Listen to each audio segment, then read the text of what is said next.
Hi everybody, thank you for joining me. Welcome to my channel. My name is Veroosh. I'm not sick, it's just the regular morning cough. But anyway, I hope you guys are doing well. I'm excited to be here. Poke poke, if you get the inside joke. If you've been following me on IG, you know what I'm talking about. So this is the crystal that I was poking the sun with the other day. It's so beautiful. It's a twin. And I hope it brings us power today, because what we're talking about is the power, what is the power of today? What is the power of the current energy? I'm going to talk about astrology at the end of the reading, but essentially we're talking about this, the fact that Pluto, Mars, and Jupiter are together in the same position. It's a very intense energy, and it is trining Venus in Taurus. If you're a Virgo who has placements in about 20 degrees of Virgo, then that's a very powerful connection there. So very transformative. I told you guys before, you know, when they do this Illuminati symbol, that's actually the grand trine that we're talking about, which means the connection between the elements, you know, the same element in terms of elemental dignity. There's no grand trine here to show you. Maybe I can show you. Nope, no grand trine. Let's see if I have a grand trine to share. No grand trines right now because everything's so on this side of the chart. But anyway, I'll talk about astrology at the end of the video, and we're also going to do a pick a card with the extra cards that we get from today's video. And what else can I tell you guys? Today we're taking a look at what is your power. We're going to take a look at what is your power worldly, what is the power, what is your power in terms of your conscience, what is the power in terms of your spirituality, and just take a whole look and a focus card. So I don't know if I kind of fell in like Kramer today, you know, I just was like excited to talk to you guys. This wasn't supposed to happen, but I woke up this morning and I had the energy, so let's do it.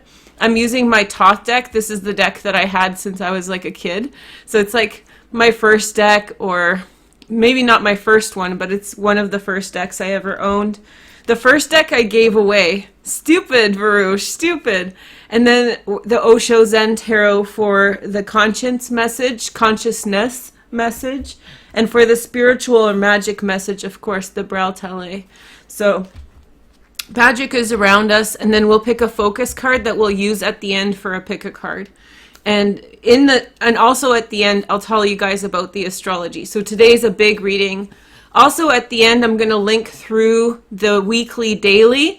I really encourage you guys to check it out. It's a reading for every single day of the week. And this week's was really big and really impressive. So go check it out. And I hope you guys have a lot of interesting readings to check out this week. So like I've told you, or I've been telling you guys, that I might disappear for a day or two. Don't worry, I'll be on Twitter at Veroosh Tarot doing daily-ish, daily ISH, one word, hashtag. And I'll be kind of touching base with you guys there. I'm also doing Corona tips. If you're interested, they're quite good. People like them, so go over there and check it out. But other than that, you guys will be fine. Just a quick intro into what power is. We're talking about what the power, where is your power right now? Where is your strength? Where is like your superpower, I was going to call it. But I want to bring it down to earth and not make it about something sensational. I want to take a look at where your power is, where your strength is, and hopefully that will inspire you, okay? So let's start with the first sign. So we have Libra first. Hi, Libras. Okay, so Libra's superpower. Let's see. There's going to be 3 cards for every sign, and then there's going to be a focus card at the end. Let's go. Libra, Sun, Moon, and Rising. So we have the 6 of Cups. So you know exactly, essentially, who matters and who doesn't, Libra. You know who matters in your life. You know who to bring in. You know who to kind of keep away, who's not important. Then we have the 5 of Cups. You rise above any kinds of disappointments that you have in relationships. You know when to let go of sadness and worry, and you know what matters. Then we have the 3 of Cups. So your power is really about people and your relationship with other people, Libra. You have the ability to see who's important, go through difficult situations and let them go, and then also welcome people back in. And so that's the energy that you'll be working through at this time, is being very stealthily selective in terms of what is important and how it's important. And your connections with other people will lift you up. The next message is for the consciousness message from Osho. So this has to do with the mind, more internal. So we have slowing down, Virgo, Taurus, Capricorn. I have a feeling that you have in your mind a specific direction that you're supposed to go, Libra. There's not so many questions about, how to go about things and which way to go, how to make choices. You have your goal in sight and you're moving forward. The next message is the Three of Wands, experiencing. I love the Osho cards.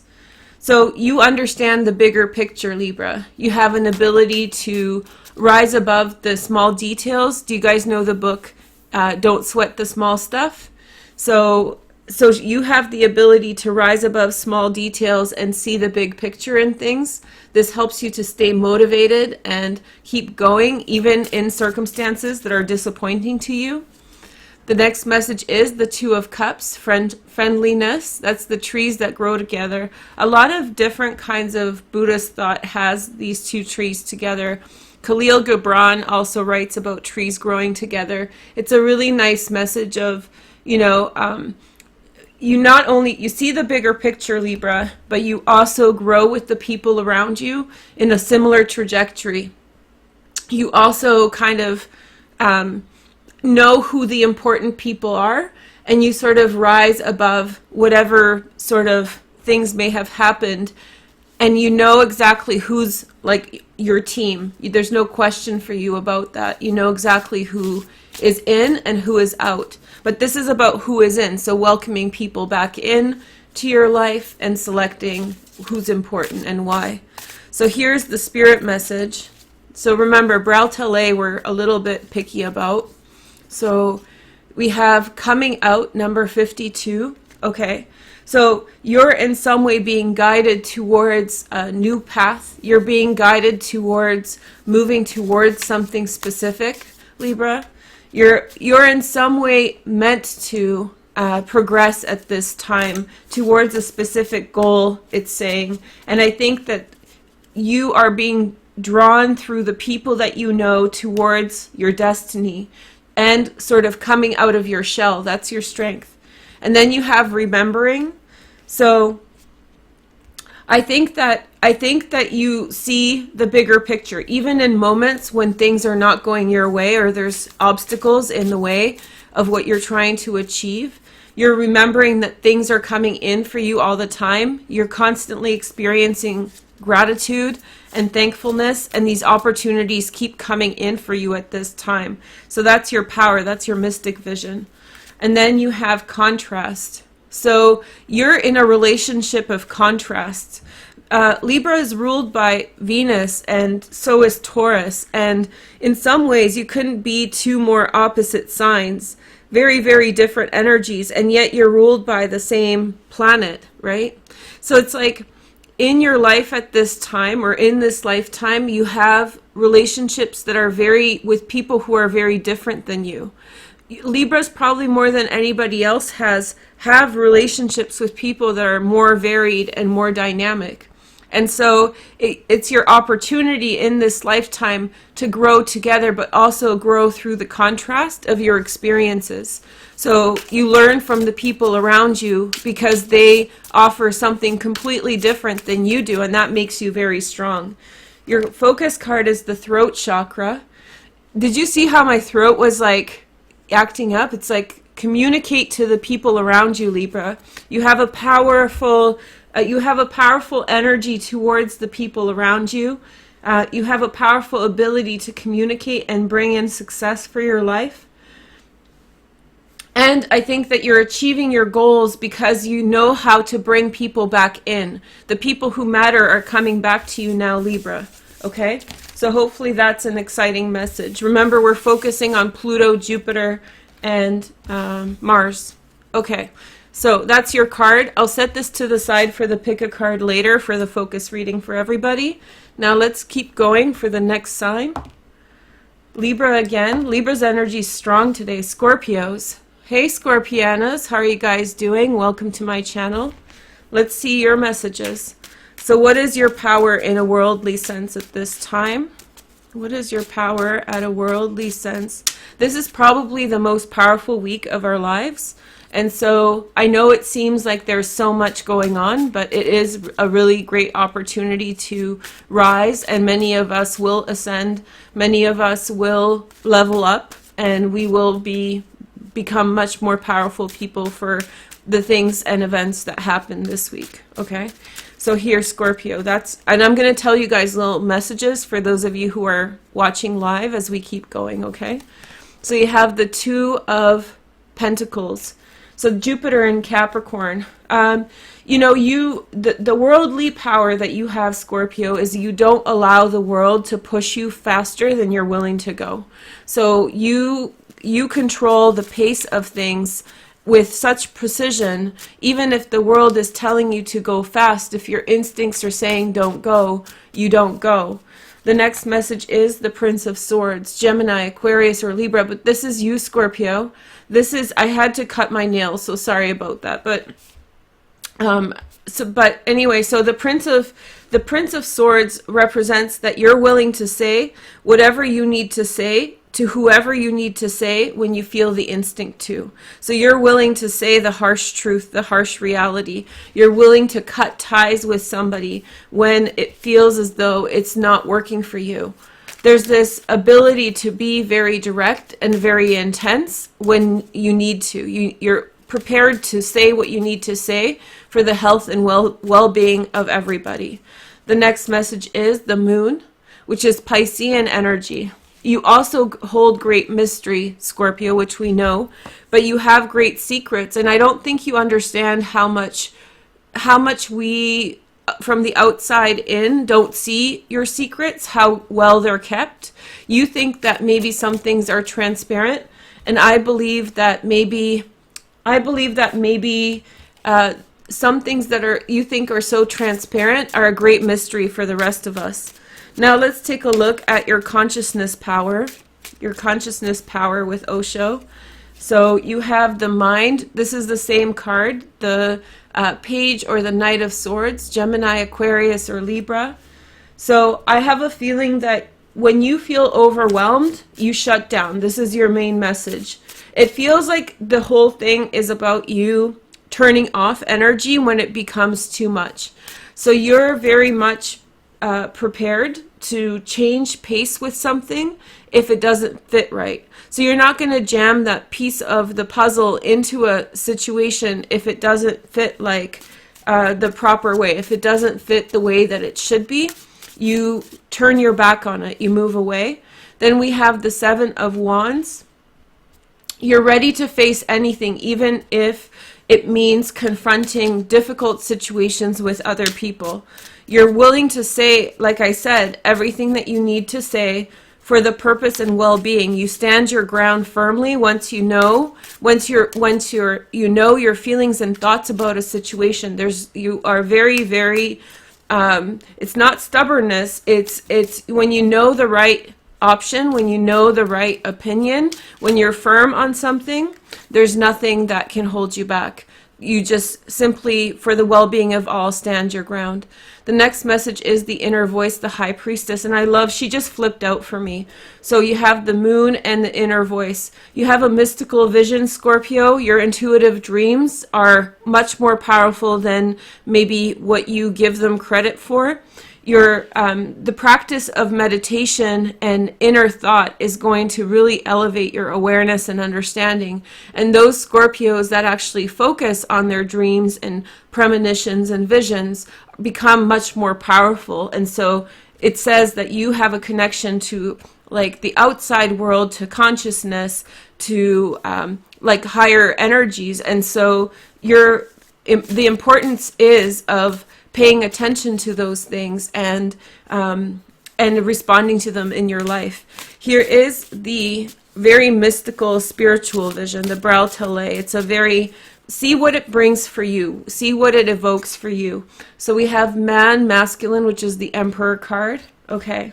So very firm. I see you very firm and saying, this is, I'm in charge of this space, and this space is not going to be compromised, whether that's the well-being of people around you or whether that is just your own kind of space in a situation. Then you have movement. Okay. You push things and you hold things in control. This is all about control, these two lines to me. And so this has to do with initiating change and then also holding firm once you do so. So it's like saying to someone the thing you need to say and then not backing down off of it when it hits, when they hear it, and knowing when to instigate change and transformation around you so that you can free and elevate whatever is important to you, whatever is a priority. Here is the next message. We have free will, which is the moon again. So you have, it's saying very, very strong that you have this mystical vision, Scorpio, that is beyond. It's a beyond energy, super intense, super unapologetic. It's you are supposed to listen to your intuition now. And that intuition is bringing you great insight. By the way, let me tell you guys something. Just because it became so powerful that let me show you this in the chart just quickly. So here's Scorpio transits right here. We can see them right there. And there's the Capricorn transits, right? And then we have the opposition of Venus in Taurus. We'll talk about that all at the end of the video. But suffice it to say, the Scorpio transits are creating something called a sextile, which is 60 degrees away from these transits here. In my opinion, sextiles are powerful, like beyond powerful. They're portals, they're opening up of energy. So Scorpios who have late placements, which means 20 to 27 degrees and so forth. I would say 29 degrees, 19 degrees to 29 degrees of Scorpio. If you have anything in those positions, it's creating this portal. And especially if you have 24, 23 degrees, amazing portal of insight. And so you might be very much inundated with great information from things that are bigger than us, and very humbling energy, Scorpio. Let's see your focus card for this time. This isn't really for just April. This is just a general material harvest, the 9 of Pentacles, Venus in Virgo. So I have a feeling that this has to do with your pacing of the world around you and creating structure in the world around you that's going to yield a lot of financial success and physical success, building a home, setting up a family, whatever you're trying to achieve. You have insanely strong instincts on when to move forward on things, when to hold back, and how to control your environment by refraining from engaging when it doesn't feel right. Very, very cool message. And that moon right there, so look out for Pisces people in your life. They might be very, very powerful influences. Okay? So that's cool. Are you guys enjoying this reading? I am. I think it's great. It was a lot of energy at first to come into, but now I feel like now that we're here, it's like, it's still a lot. It's a lot. It's like, can you guys feel it? It's like crystal clear, crisp, intense. You know, and we have this crystal. At the beginning, I kind of made a joke about this, but I charged this crystal with you guys at the beach. And it was funny because I went to the beach and I was kind of unsure about whether I wanted to go or not. And it was a sunshine in Vancouver for about a week. And I was like, no, go, because then it's going to be gone. You know, you might not get an opportunity for a while to go down again.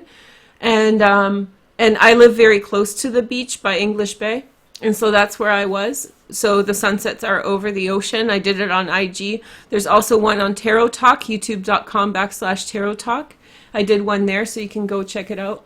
But anyway, so I go down to the beach, film the sunset, and I told myself, do it. And I forced myself to do it. And it was like a very special moment because lo and behold, it's become overcast, and now we have a couple weeks of rain. So I charged this crystal just in the nick of time. And hopefully that's bringing that very like intense clarity and the energy. I don't know how to describe it. It's like very like, well, it's very Capricorn like. I'll talk about more at the end. Cancer, okay. Sun, Moon, and Rising Cancer. Let's take a look at your cards, okay? Sorry about my throat. I'm not sick. If you're worried, I'm good, okay? Okay, hi everybody. Yes, okay, we're having fun. Good. Good morning, you guys. I'm glad I could be here today. Cancer, Sun, Moon, and Rising, what is your power? Well, first, maybe I'll start telling you guys first my impression of Cancer and tell you guys what I think your power is. I'm not sick. That's not how it sounds if you get sick right now. So this is just sinuses. Okay, so, okay, Cancer. Well, your heart is your power, right? Overall, I think it's your heart and your compassion for others, consciousness towards others, and your ability to think about others' circumstances makes you a very powerful sign. The first card is the Ace of Swords, so this has to do with your worldly power. Your ability to communicate something is going to be very powerful at this time. Your ability to say things very clearly and directly without too much distraction. It's a very to-the-point energy. You also have the Two of Wands, which is Mars in Aries, which is vision. You have a message to tell to others, and that message is very important to be seen right now. There's a change in focus, a change in direction, opening up of a vision, knowing which way to go. I think that you take for granted the power of vision that you have, and I think very much like many of the other water signs, you have visions and understanding of life that none of us understand, not water signs. And you take it for granted that you think that everyone gets it like you do, but we don't. So it's very important for you to speak your truth. The next message is the Hermit card. So you kind of stand alone to the side of everything. You have your own way of seeing things. That's what it's saying. You have your own way of seeing things, and you're supposed to share that information with others now. So that's connected with your heart. That's connected with what you're supposed to do for others. Then we have consciousness message from Osho, Mr. Osho, the Five of Cups, clinging to the past. So your power comes from understanding. You don't forget things quickly. You know, you don't forget who hurt who, like, let's say that like a group of people is disenfranchised, you know, and everyone forgets 3 days later because of social media. You're the one who remembers all the people that have gone across your social media feed for much longer. So let's say that a tragedy happens and you are the one who's going back months later checking up on what happened with that situation. You have that real memory, the power of remembering people's experiences. It's not easy for you to shake. The next message is the moment to moment, Two of Pentacles. So you have two twos. You have a very flexible vision. One day it can be one way, and then another day another way. So you see both sides of a situation, and that can be paradoxical, which means that you can see something as true and false at the same time. So a situation can be true, and then you can see it from the other way. From day to day, it shifts and changes, and your willingness and ability to change your opinion is something that's very powerful at this time. Okay, and then we have the Pentacles card, Virgo, Taurus, or Capricorn, choosing a path and sticking to it, moving towards a certain goal, regardless of if anybody supports you, is your power. And then let's take a look at the mystical vision for Cancer. Oh shoot, we had, well, 3 cards fell out. Let's honor it. So you have the communication card. It's saying communicate, Cancer. And then it's saying preparing for something. There's going to be changes for all of us in the world, and you are the one who's seeing it for what it is. So you're preparing us. And I have a feeling that it's saying that you shouldn't necessarily, how do you say, you shouldn't necessarily bow down or back off of telling other people what you see. I have a sense that you don't trust your own, not that you don't trust your discernment, but more like you hold back on saying what you see, Cancer, because you sort of think, do they need my opinion in this situation? And this is saying we do. The next message is remembering. So you need some downtime, Cancer, it's saying, for you to reconnect with numero uno, number one. And so when you stand to the side on your own, you will remember much more information to share with others. So you are the vocal point for others and for your own situations as you make choices and decisions, and as you remember the past, and as you prepare everyone for what comes next. So don't shy away from your opinion. I think what it's saying is that your opinion is a very powerful thing, and it's flexible, and you need to teach others through your mind. Here is the next card. We have the Power card, which is the Strength card of Leo. So you are a bold leader, and you are supposed to rise up and share with others your vision, take the lead, take the opportunity to speak the truth to the world, and connect and communicate your vision, your thoughts, and your ideas. From moment to moment, you will move towards greater success, and you will need some downtime from the influx of other people's questions and messages, because you need to keep in focus to your mind. Your mind is the strength in your circumstances, okay? Hopefully that makes sense. Cancers are water signs. They know my funny little sayings and stuff. So it just means focus, and your power is in your ability to tell people what you see. And what you see is not normal, Cancer. What you see is not what other people see. And I think you assume that it is. Okay? So next sign is Leo, Sun, Moon, and Rising. Meow, meow, Leos. Let's take a look at your cards. Okay, so what is your worldly power? What is your worldly power, Leo? Your power in the world is the Eight of Swords, seeing your way through tough situations, even if there is no easy way through it, even if you don't see a way through it right away. The next message is the Moon card. So I think that you see light in the darkness. I think that you see the scarab beetle, because on the Moon card, especially in this deck, there's the sun, right? So there's Ra on the bottom of the moon. So below the horizon, as the scarab beetle carries the Ra, or the sun, through the underworld. Okay, so this is, even in the darkness, you see the light, Leo. And that, I know this to be true. Leos see light in the darkness, in the darkest moments. Let's see your next message. And then we have loyalty and trust, the Wealth card, Mercury and Virgo. You are unwavering to the people that you love, but you're also unwavering to the people with whom you have problematic relationships. You are loyal to everyone, Leo. You are... you have like a humanitarian side to you that's unmatched and unparalleled.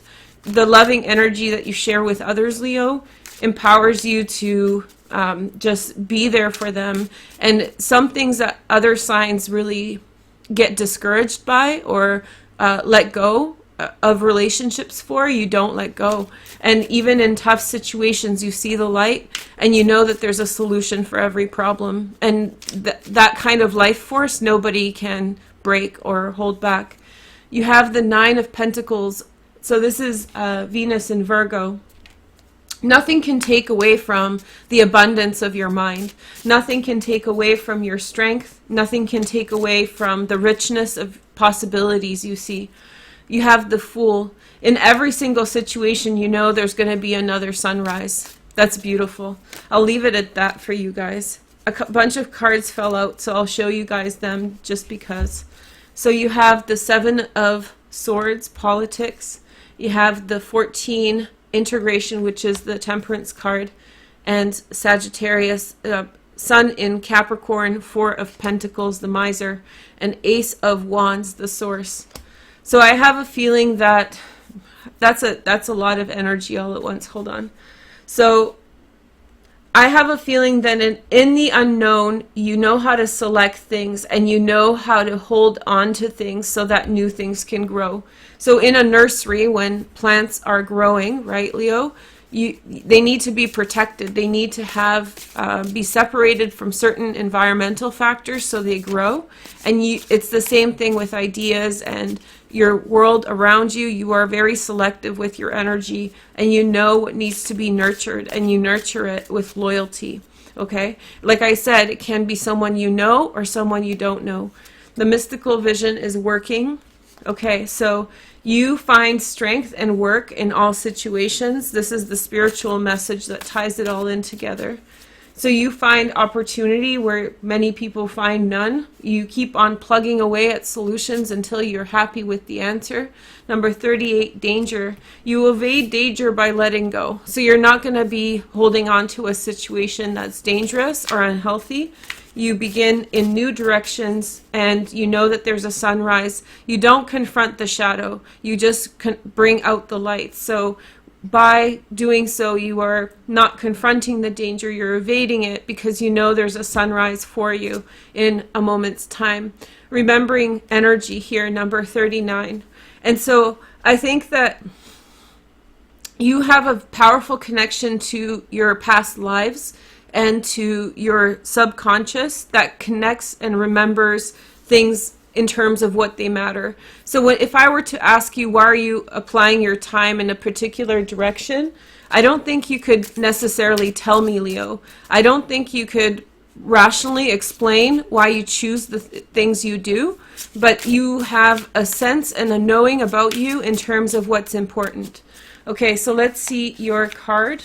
We have the Empress, which is fertility, Venus. Yeah, you're a mother, Leo. You are, and Regulus for most of us was in Leo at the time of our birth.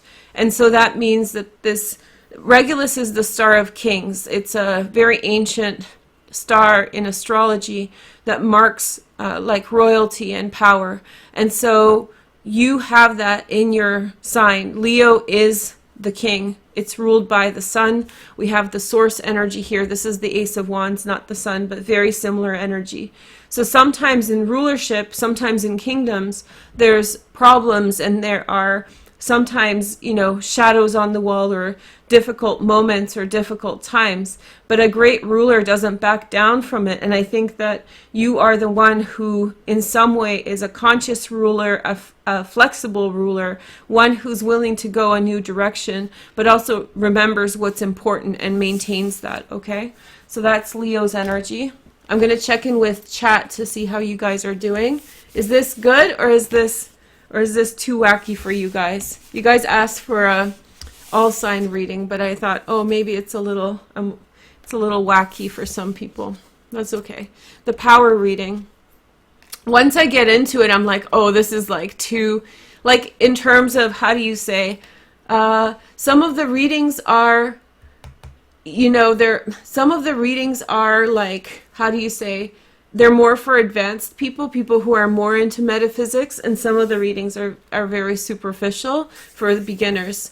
And, you know, just don't be discouraged by the energy. The energy's good for all. And I really encourage, if you're new to it, to try it anyway, because it's not like, so this is the real deal, right? And I sometimes don't know that it's coming, but here it is.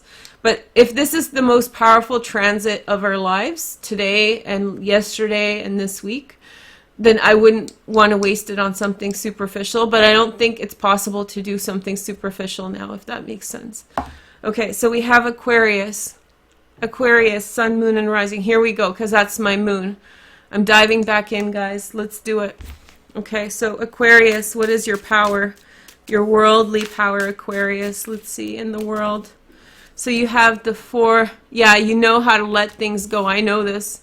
I know this really well from all my Aquarian friends. They can leave a situation behind. Some cards flipped out. When they flip out like this, I'll just honor it today.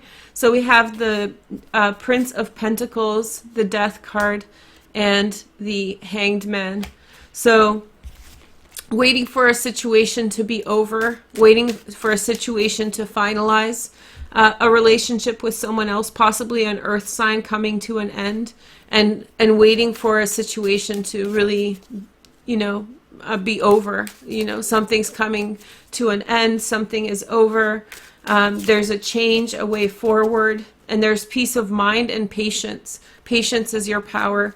And then we have the Knight of Wands, a Sag, a Leo, or an Aries, somebody new coming into your life. You know, you don't get caught up on replacing people too much. That's the power that I'm seeing here.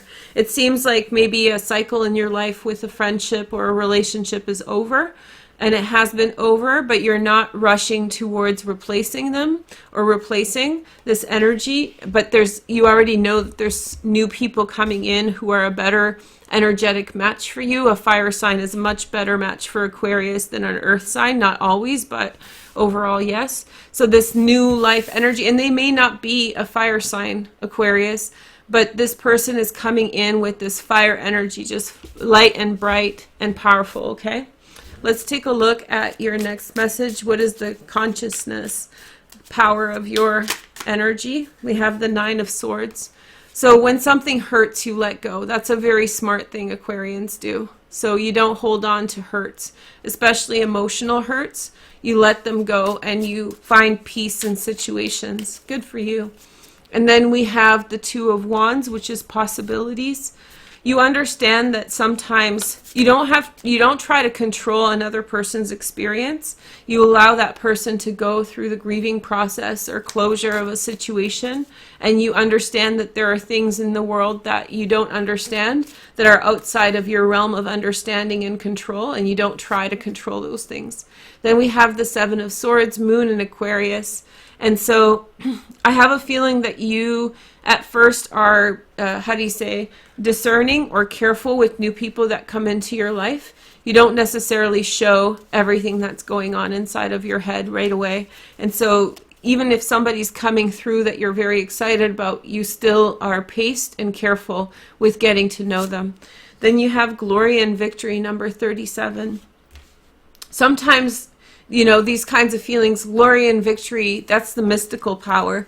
The mystical power is of having won a situation by walking away, by disengaging, by not allowing sadness to creep into your heart and stay. If it doesn't feel good, why are you holding on to it? You're not. You're letting it go. You understand that level of things.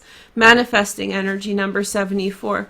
So you allow a spell to manifest. That's what this is really looking like. So you push the energy through. You allow the closure to happen. You don't mess with the energy. So like, imagine if you're making a lasagna and you're baking it, and every 5 minutes you go in with a fork and start mixing it up. At the end of the half an hour, 45 minutes that you're baking it, you would have a casserole, right? You don't mess with the lasagna, Aquarius. And you have a good sense of humor. That's an Aquarian joke. I bet you guys are laughing for that.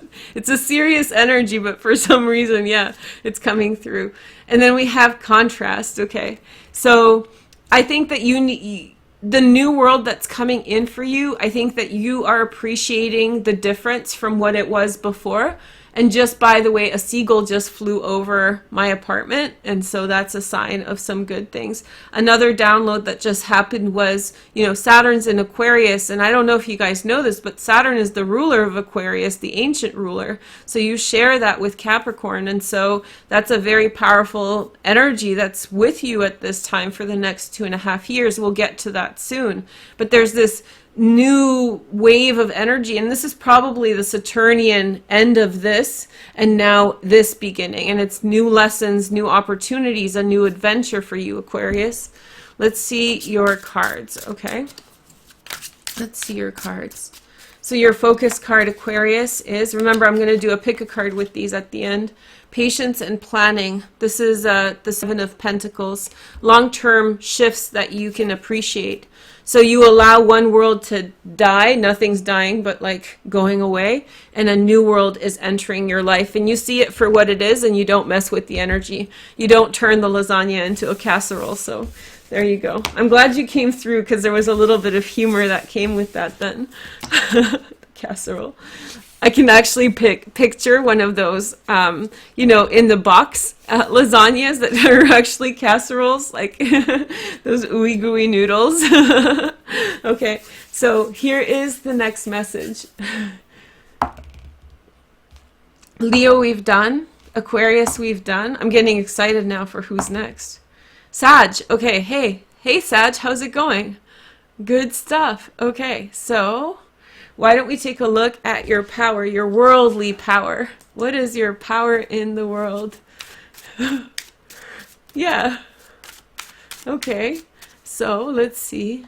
Power in the world, power hour. We're at 40 minutes, so we're doing much better than I thought. Because I thought, oh man, I'm talking so much, but okay. We're doing okay. How many have we done? Sagittarius, blah, blah, blah. 1, 2, 3, 4, 5, 6. Oh, I'm on halfway through? Oh, I did okay. Okay. Okay. At least we're not making lasagna like Honey Boo Boo, remember, with the ketchup? That's a whole other smorgasbord of fun. Okay. So if you don't know what I'm saying, they like cook lasagna and then stick ketchup in it and then add another ingredient. It's beyond me. The vinegar alone. Okay, so Sagittarius, what is your power? The power of lasagna? Yeah? Okay, so Sag. Well, your humor, it's like the fun times crew is here, Aquarius and Sagittarius. I think, yeah, Aquarius and Sagittarius to me are the funniest signs, like best senses of humor. So let's see. I really enjoy your humor. Although Scorpios have a great humor, except it's not safe for YouTube, so I don't really talk about it much. Prince of Discs, a Virgo, a Taurus, or Capricorn. Well, your power is in setting your sights on something and following through with it. That's the short of it. And then you have the Ten of Wands. Also, you're incredibly good. This is Saturn in Sagittarius. You know, we were talking about superficiality and how you attract people based on superficial appearance of superficiality, which actually is much deeper in your life. Well, this Ten of Wands is pointing to kind of the foundation of that when push comes to shove, you have an ability to manage really a lot of different things at the same time, and that's being employed now. So you go through to your goal, and you can handle a lot of different stress. And Knight of Pentacles is the Virgo, Taurus, or Capricorn king, and so this is, again, setting your sights on something and being able to produce an outcome, being able to manage whatever life throws at you, face it, and be powerful through the whole thing. Let's see your consciousness power. We have the Lovers, which is Gemini. And so, again, I think that in some way your ability to manage multiple people in your life, in relationships that other people would need to separate or have only one of, is your power. So you have the ability to choose to be friends with someone or not be friends with someone, or be friends with multiple people, like having 2 boyfriends or 2 girlfriends.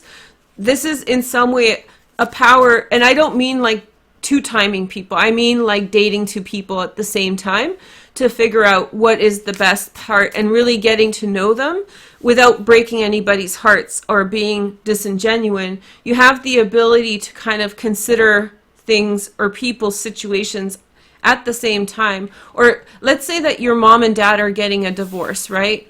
Bring yourself back to whenever that happened, if it happened, or if you imagine a situation like that.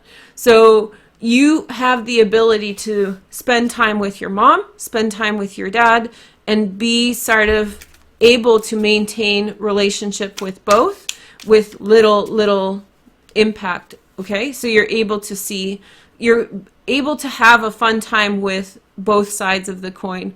You have the King of Cups at the center. So you're looking for something this is a relationship reading, guys. So you're looking for something very powerful in your life. You're looking for something profound and intense. And you're not willing to accept a Prince of Pentacles if they're not a King of Cups, if they're not going to grow into a King of Cups. So you maintain your relationships to be open until you find that King of Cups energy, which is someone who has an open heart and is willing to commit and be in a serious relationship with you, a real true companion and friend. So you're not going to, limit yourself to just one person, because that's what you should do, unless you know that you're limiting yourself to the King of Cups or the Queen of Cups, depending on, Then you have the Eight of Swords. You have the ability to even withstand pressure, peer pressure from other people. pressure from other people who are, you know, in some way saying this is the way it should be, or, you know, you withstand that kind of pressure from others. Then you have the richness, number 28. You hold back on wealth, actually. That's the mystical vision. You're not easily bribed. You're not easily influenced by other people's, like, let's say this guy is buying you a lot of presents. You appreciate it and you like it, but if he's not the King of Cups, he's not going to stay around. This is very choosing the right path, identifying the variables that matter. That actually makes you and Libra very similar in that capacity. You're both very selective, and Libra's an air sign, so you might find a lot of understanding with Libras about that. And then you have the soul connection. So it's all about having a free soul. It's all about not having your soul restricted by somebody else's desires. The King of Pentacles can be extremely commanding because he's a boss. He likes to have it his way. And so you're okay with that if that's the King of Cups for you, or if that's that person with the open heart, but nobody can restrict your soul. You just wouldn't let it happen. You have a truly free soul. Okay? Like flower child kind of thing. You have movement, choices, and decisions as your focal card, 2 of Pentacles. So I think this is actually a like advice. I think what this is saying is that you need to go slow at this time, and maybe watch the Scorpio reading, because there it was saying about how Scorpios are very selective and they're very like good at choosing the path forward carefully.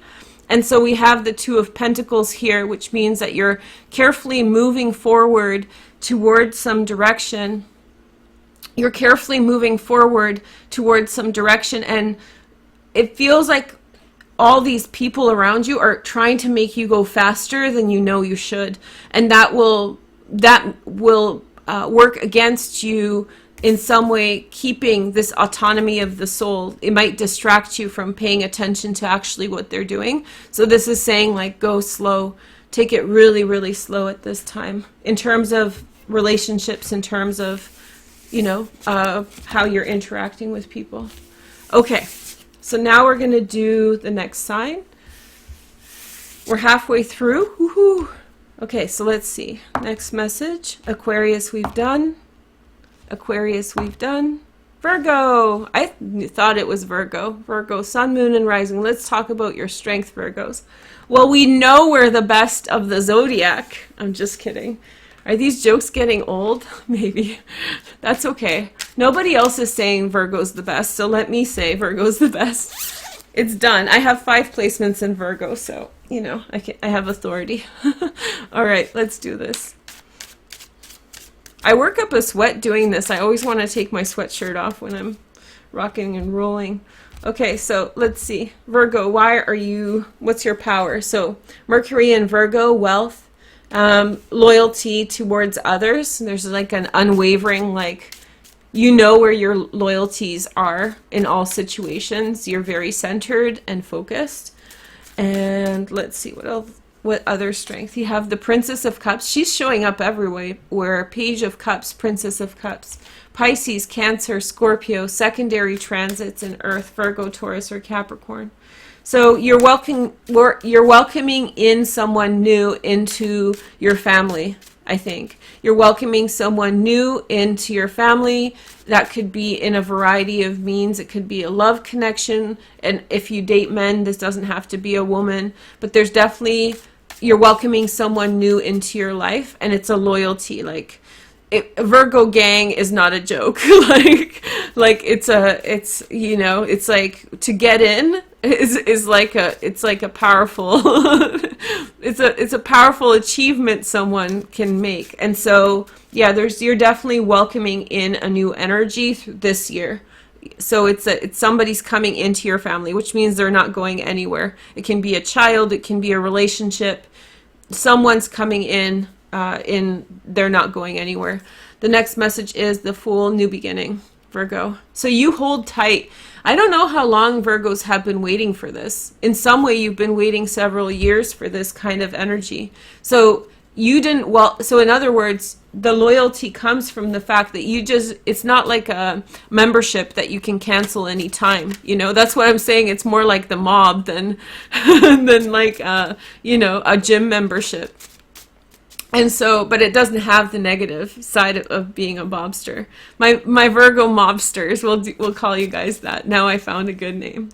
So yeah, so it's like you're welcoming in someone who, like, on a heart level, their family connection, and so it's there's no way out of this situation. It's not that it's not, the way out isn't like cement shoes or something, so don't worry about that, guys. But there is this level of, like, you've met someone with whom, yeah, who's going to be in your life, and your power comes in the fact that you don't spread that membership around too easy. You know, it's a very, like, it's a tough circle to be in, to get into, but once you're there for life. I know that sounded really funny. It would sound more like an Aquarian reading, but anyway, you have the Three of Cups. So yeah, it may be somebody from the past who left and now is coming back again, but it's just a really, really solid connection, and your mind is flexible to welcome people back if there's justification to do so. You have the Ace of Pentacles, so new beginning. For many of you, this is pregnancy. For many of you, this is, like, you know, I'm also getting the fact that for some of you it's a pet, like a dog or a cat, like, and that would be a profound member of your family, and that would make sense why the feeling is that they're not going anywhere, because most people, hopefully, if they're sane, don't give. I met the coolest bulldog yesterday. Oh my gosh, I was just out on the street, and yeah, this lady was walking her dog, and she let me say hi to him, and he was like huge. He was like 50 pounds, I don't know, but he was white, such a cute dog. So some of you guys are getting animals or pets, although I do feel like it's more of a human relationship. And then you have the Lovers, Gemini, new beginning. It's just, yeah, that's that consciousness level, flexibility of the mind, reigniting relationships, those relationships finally growing into family dynamics, and just unwavering understanding between people. So yeah, that mob circle is growing bigger, but somebody's passed the test, you know. Here is the next message. You have the Defense card. Okay, so somebody's made it through your defenses, right? Like, and it's a celebration. You're very happy that they got there. It's like I'm keep on being reminded by the Sphinxes in the Never-Ending Story, where the knights walk up and they shoot them with the laser eyes, because it's like it's something that the knight has to face, and if they fail, they die. But like, and it's a celebration when they get to the other side, because that means they had a pure heart. So somebody's coming in through your defenses because they really have a pure heart, and you can give them your loyalty, Virgo. And then you have the Time card. I like this card a lot. So we have Time. It kind of looks like Saturn, maybe a little bit. I'm going to talk about astrology at the end and do a pick a card with all these cards that I'm collecting here. So it's like, again, the message is you've been waiting for this person a long time. You've been waiting for this energy a long time. And it's like you didn't make a choice to bring haphazardly people into your circle. You've waited, you've done your time, and now that right person is coming in. And then Transformation, another one of my favorite cards, because it's 111. And so powerful energy, powerful new beginning, Virgo. Your timing is awesome on this one. I think that's your power. Let's see the focus card for Virgo. Wow, okay. That kind of was, it's almost like, the readings today, I'm almost like, how do you say, like overwhelmed? Like it's almost like short-circuiting it's seriously, it really is intense. We have the heartache and loss, the Three of Swords. So you faced some very, very challenging times in relationships, Virgo. You have had to stand there and see everybody pass you by. There's a song by Tori Amos that says, "The white horses have left," or something. It's from the 90s. You guys can look it up, or if somebody leaves it in the comment below. And it's like, Virgo, you are yeah, those horses, and you had to stand there and watch all those horses leave. That Tori Amos album, oh my God, it's goals, it's life. It's from about 94, 96. She had a couple amazing albums in the 90s. She's an amazing songwriter and singer. Anyway, so there's this horses, the image of the horses, and you have to stand by as everybody else gets theirs, and you are waiting for yours. And that was and it's like the fortitude of your conviction to stay there regardless, you know, because a lady can find a man pretty easy for a night or two, not to be crass or anything, but like to find the right situation, to be very tolerant and allow time to bring it to you at the right time is a very, very powerful thing. So you've been through it in terms of you've put your love on the line literally and waited for this new person to come in, and it's taken a hot minute, and now that it's here, that's your power. It's like you're stubborn. I tell you guys, that's the short of it. Virgo's stubborn. I told you guys, Virgos are so stubborn. We're so stubborn. Oh my gosh. Anybody get in a conflict with me? Have you ever noticed how stubborn I am? I'm unwaveringly, I will be stubborn for years. So anyway, hi guys. So let's keep going. Virgos are stubborn. That's our superpower. The stubborn Virgo mobsters. Okay, so let's go. We have Libra. We have Libra, which we've done. Sag, we've done. Aries. Hey, Aries. So Aries was up, like laying top up at the beginning of the reading. And I think there's a special message for Aries, okay? So let's see what Aries gets. What's Aries' power? My little firecrackers. From the cracker to the firecrackers. Let's do it. Okay. So, firecrackers, sparklers, Aries. What's your worldly power, Aries? Let's see.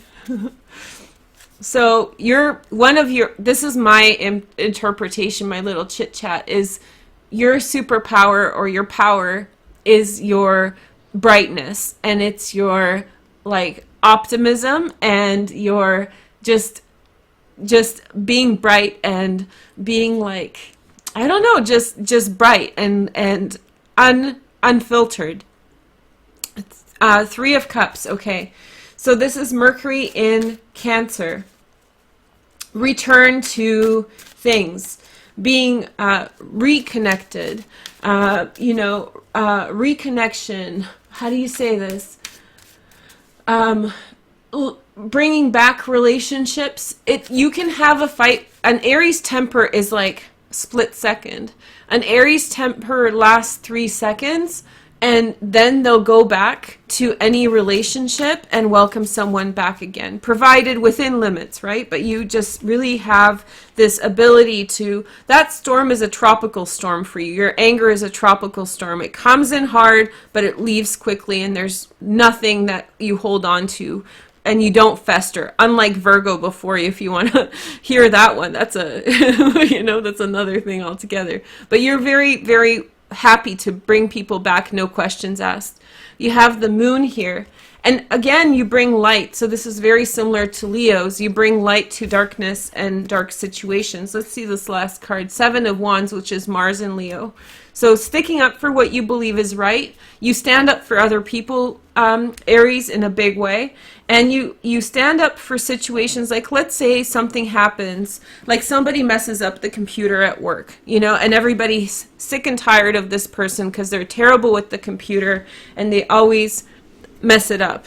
But you see the bigger picture, and you are in some way not distracted by incidentals, if that makes sense. You don't get, and you sort of stick to your greater vision. You might have that tropical storm frustration come through, but through and through you hold your own and you're strong in the face of adversity. 5 of Cups. So water under the bridge with you, Aries. There's no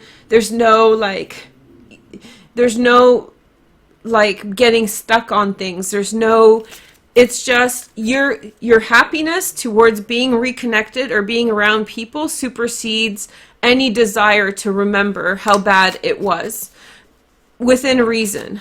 If it's something that's inappropriate, really inappropriate, then no. But like, you just don't begrudge friends and people around you. And they know that, and they love that about you, because it's abundant. It's like mother energy. You know, my mom's a great mom. I love her. She's a Virgo. But the thing is that I would love to have an Aries mom. You know, it's just like that powerful energy of the Aries mom is like next level. And having strong female Aries friends, awesome. So you have that abundance that you bring to others, and you bring light to situations, and you elevate people.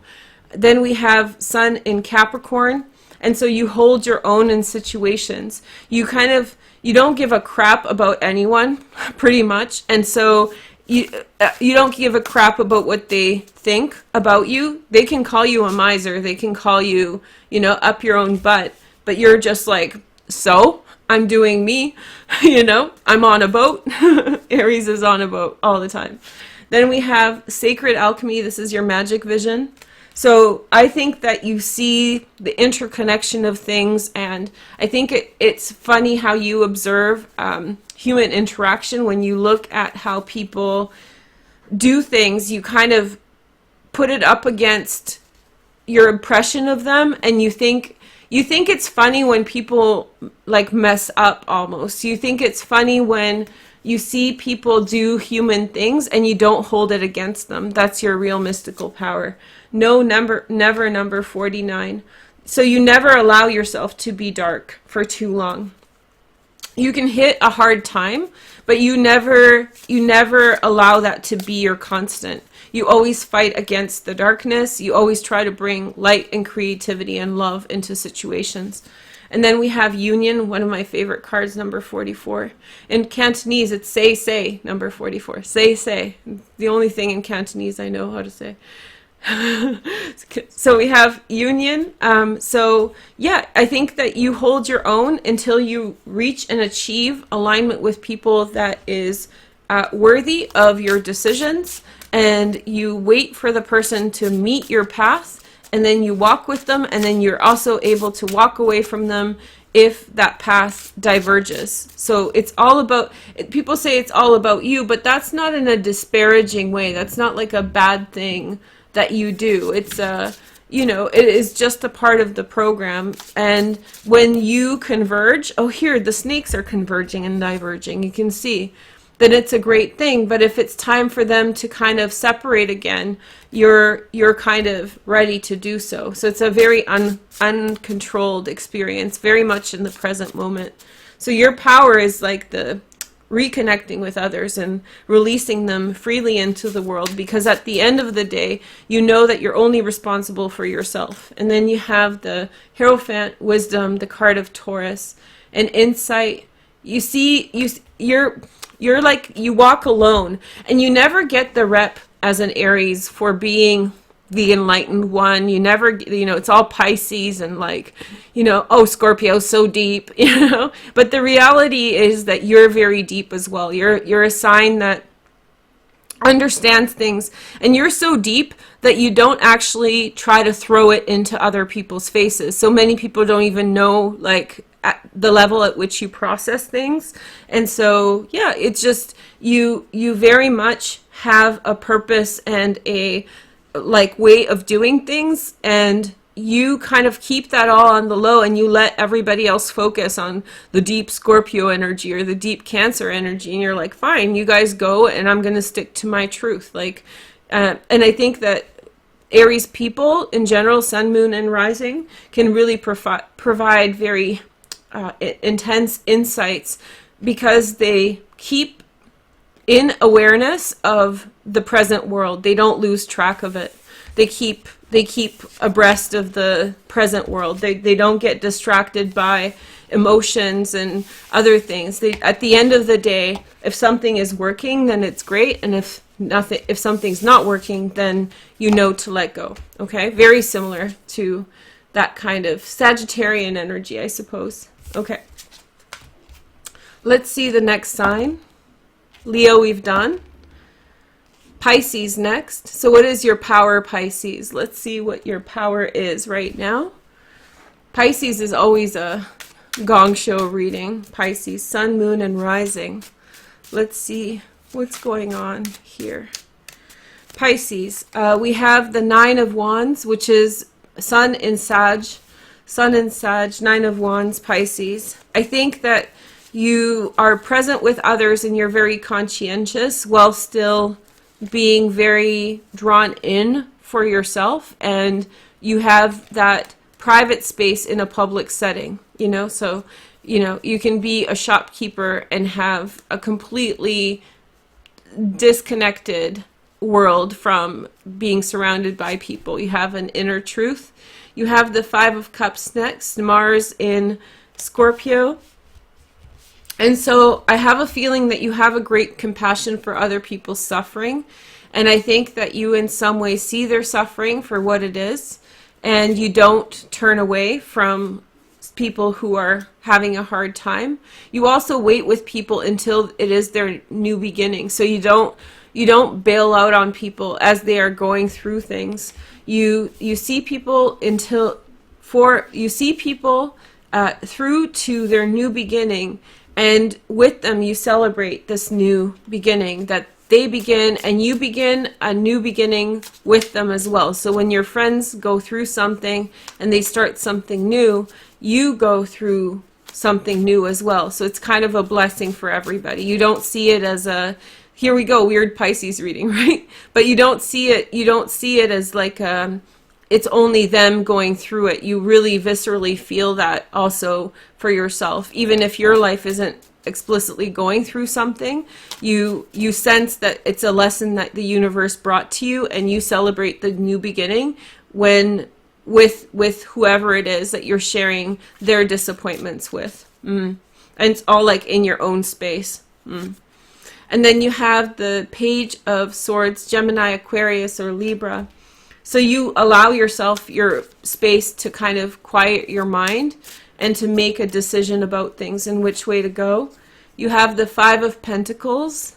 Okay, so you wait for people to let you in. Also, you wait for people to let you in. You don't push in, and you wait for that gate to open. Even if it looks really beautiful on the other side, you still don't overstep boundaries. And you have the Queen of Cups, Pisces, Cancer, or Scorpio. And when it's time to flourish, and I think it's time to flourish now, you kind of rise up out of circumstances. You blossom, and there's a blossoming coming. So you're waiting. This is really about waiting your turn, you know, and having that inner process and waiting your turn. And that's a powerful thing. Scorpio reading is very similar, a little bit different because Scorpio is initiating and you're blossoming. So, you know, Scorpio is instigating something, interacting with the world. You're letting something happen so that you can have your new beginning. Here is the next message. You have the No Never card. So it's hard for you to say no, but when push comes to shove, you draw that line when you need to. And then we have Goodness, number 26. So goodness attracts you, and you wait your turn to receive it. So let's say you meet somebody who has a very good heart, and you're like, oh wow, you wait your turn. You know you're going to get it at some point. You know you're going to make that connection, and you wait your turn politely until their gates open for you, until they let you in. And then you have yes, positive. Oh, see, no to yes. You wait your turn. When no turns to yes, and when it's time to go, you blossom, you grow. Very, very nice energy for Pisces. That's your strength right there. Your power hour. And again, I mentioned this for Scorpio, so let me show you Pisces in case you missed it. Let me show you the chart right now, very quick. So the current transit that we're talking about is here. I'll talk about it at the end of the video, so stick around for the astrology. And that's Mars, Pluto, and Jupiter, right? And your transits are here. Actually, at the time of reading, the moon is at 25 degrees, creating a sextile to this. So in some way, it's a portal energy. It's an enlightenment energy. This reading is meant to kind of open our minds and give us a way through to see our power and where our power is the strongest here. This is a once in a lifetime transit right now. So today, right now, especially if you're watching on the 23rd, you can watch this later, but the energy I'm channeling, it's not going to be ever replicated, and it's not going to be replicated in your great grandchildren's lives. So it's really hopefully bringing awareness, even though some of these things seem very basic or gentle. They're not. They're fundamental messages, and I really encourage you guys to pay attention. I can sort of sense them. I'm kind of like, they're so matter of fact in a way, and so, but they're also very important. So they're very like, if a great message comes through, it probably has come through today and will come through today. So that's why I'm here. And so you have Mars at 24, Pluto at 24, and Jupiter at 23, and that's a powerful conjunction, creating a sextile to the moon in Pisces. And you don't have to have a moon at or a placement at 25 degrees Pisces, but it's a bonus if you do. Any placement in Pisces will do. Definitely those of you who have 20 to 29 degrees Pisces transits are the strongest energy of this portal. And it's just that awareness of, the timing. It has to be perfect, and you can't force things through too much. Okay, so let's take a look at your cards. And we have the Four of Swords, rest and rejuvenate. So I think that there's a lot going on for you in terms of things that are happening around you right now, Pisces. There's a lot of external energy, a lot of external, not chaos, but like noise.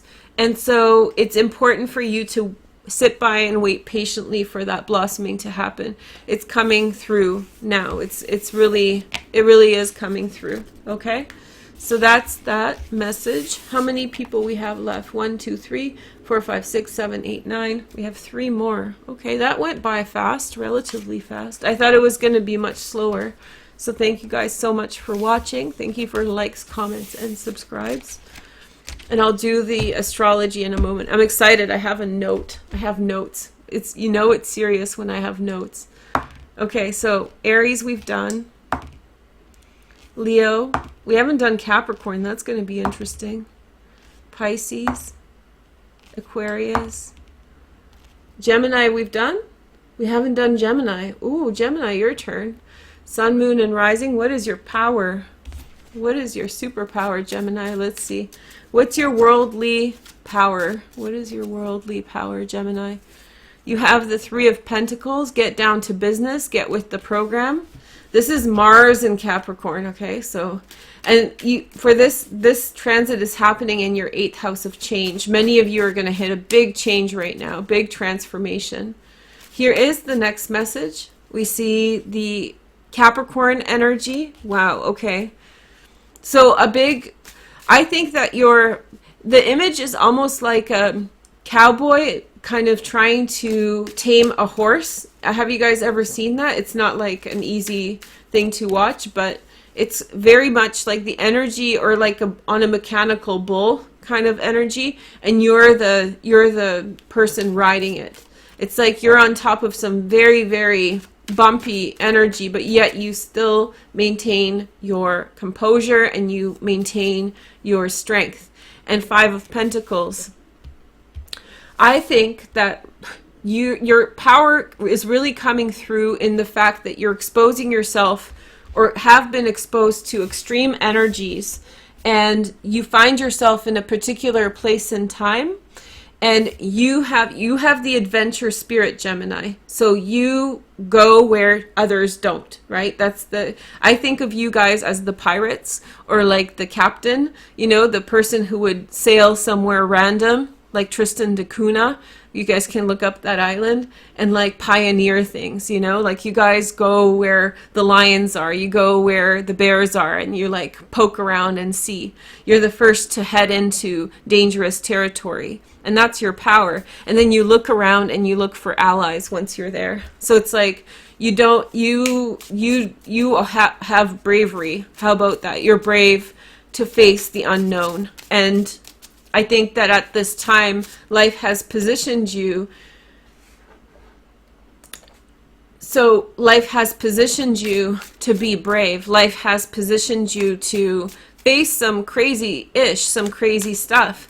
And then you find yourself in the consequences of it, and you're looking for allies. So it's like you put yourself into a circumstance before you really figure out what it's going to be like. And then you just make do with what you find, because you don't try to control the outcome of things too much. And then you have the Prince of Pentacles. Slow down. You go towards something, Gemini, and it's about going for a goal, and you are not one, like the means, the end is not justified by the means. You're like all about, without the mean, sorry, that's a really bad explanation of it. It's not that the things along the way don't matter so much. It doesn't mean that you want to be hurtful. Here, the Knight of Wands, Sag, Leo, or Aries, intensity. Okay. It's not that the things along the way are in some way, how do you say? It's not the things along the way are somehow necessary. You're very goal-oriented. And you sort of put yourself you move towards something, not all the time, but just these big things. Despite the fact that there's things in the way, you just have this kind of very brazen attitude, and you move quickly on it. And then sometimes you find yourself in hot water for it, but that's like the price you're willing to pay. It is really that bravery that pushes you ahead. You know, it's like, despite the fact of how things are. And sometimes it slows you down because you hit like a snag, you know, you hit a pothole or whatever else, but you still make clear way towards a new destination. You're powerful, and there you find possibilities. So maybe, yeah, you hit a flat tire as you're driving too fast because of pothole, because you're going down a dirt road to the place nobody knows, but you heard something's there. But then you stop and you see something beautiful. You see a vision, you see a sunset, you see a sunrise, you see some kind of, you find yourself in places where others don't dare go because you're kind of brave to do so. And because you're the explorer, not the pirate or the captain, you're the explorer. Because you're an explorer, you find yourself in these different positions and you find new things. And then you're like, that's your great power. And I know this beyond this reading. That's the thing about Geminis, is you have this ability to just shoot your shot really far. And when you feel, and it doesn't happen all the time, but you do it a lot. Explorer, adventurer, and then you deal with the consequences later. And then you have the ending energy. So it's also like, how do you say? You're probably one to quit a job if it's not working and just walk out. You're one to sort of like, if something's no longer functional, you don't. Geminis also have, I've talked about this before, have incredible tolerance towards others, other people's ideas. You'll put up with crap for days, years, months, whatever. But when it comes to something, like when the straw breaks the camel's back, you're just like, boom, I'm done, and it ends forever. It's just, it is what it is, and then you move on very quickly, so fast no one can catch up. The next message is the contrast energy. This is coming up a lot, the contrast. If somebody wants to watch the whole video, or has watched the video, has noticed where this card came up, then let us know in the comments. But yeah, it's just, you just move towards, the contrast is between the forward, where you're going, and where you've been. You literally don't look back at the past. You literally don't, like, once something, not all things, but many things, once something is sealed, you let it go, you say goodbye, and then you move towards something. Sometimes it's a contrast. But the things that weren't working, you try the opposite thing. So like, let's say you have a friend and they're not really genuine. So you look for someone, the characteristic of being very genuine next time, and see if that's the thing. So you kind of troubleshoot things by finding contrast. And then you have faith. And you have this by kind of going wherever you go, by you know, scaling your horizons, by broadening your perspective, by being willing to put yourself in the middle of a dirt road somewhere with a busted tire looking at the sunrise. You have these moments of faith and elation and an insight about things, okay?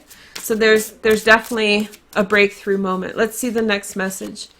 So we have the Six of Swords, moving on. Your ability to move on is incredible, Gemini. It's just, and it's not like leaving a situation just because you don't want to be there. It's when like I said, you can be with someone for 15 years and then you realize something is off, and when you make that deduction, you just part ways and you separate yourself without batting an eyelash. You know, when that truth hits you, that this isn't a situation for you, then you don't hold yourself back, because you're an adventurer. There's no time to waste. There's life to live, right, Gemini? Okay, so let's see the next message. I love this reading so much. This is like the nerdiest. I think we have Taurus, and we have Taurus next. What's the last sign, guys? I lost track. Taurus, sun, moon, and rising. Well, I don't know if you guys know this, but Taurus is like my favorite sign, one of my favorite signs. I just find Taurus is so, their power is in their loyalty, and their power is, I love how you can seduce a Taurus to take you back. And I don't want to abuse people or like be inappropriate, but I love the fact that a Taurus can be really mad at me and I can say to them like some nice things, genuine things, and if that relationship is solid, they'll just like warm up to you again. And they're ruled by Venus, and they're always so willing to like be in the good energy with you, to spend good time and energy with you. I love Taurus, that warming up. It's that tickle monster kind of thing, like tickle, tickle Taurus, and Taurus is like just ready to smile and be happy again.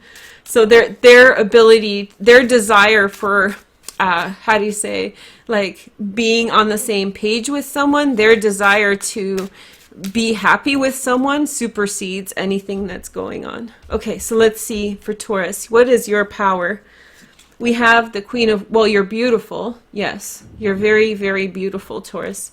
Most Tauruses I meet, I find incredibly beautiful or handsome, right? Like Tauruses are just have this, it's the richness. It's the world waking up in spring, you know, May, right? Late April.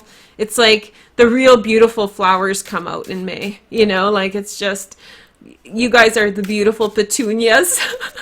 So that's your worldly power. I was wondering if beauty was going to come out for someone. So you guys are the most beautiful sign, apparently. You have, and I believe it. I believe Taurus is the most beautiful sign. So you have aesthetically, yeah? So you have Saturn in Leo.